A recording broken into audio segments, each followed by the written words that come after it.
अभी आपको ये बताएं कि तोशाखाना 2 केस में सज़ा के खिलाफ बानी पीटीआई और बुशरा बीबी की अपीलें पीर को इस्लामाबाद हाई कोर्ट में दायर की जाएंगी। इस बारे में मज़ीद तफसीलात हासिल करेंगे डॉन न्यूज़ के रिपोर्टर ताहिर नसीर से। ताहिर, अपडेट कीजिएगा।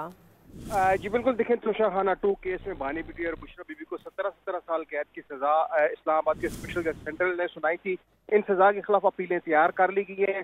बैरिस्टर सलमान सफदर और सलमान अकरम राजा की जमसी अपीलें तैयार की गई हैं, जो पीर के रोज इस्लामाबाद हाई कोर्ट में दायर की जाएगी। अपीलों में सजा की गई है कि उजलत में यह फैसला सुनाया गया है और फैसला कल अदम करार देकर बानी पीटी और बुशरा बीबी को रिहा किया जाए। ये पीर के रोज जो वकला है वो ये कहते हैं कि पीर के रोज इस्लामाबाद हाई कोर्ट में ये अपीलें दायर कर दी जाएंगी। जी ठीक है, बहुत शुक्रिया ताहिर नसीर आपका। का का का का का का का का का का का का का का का का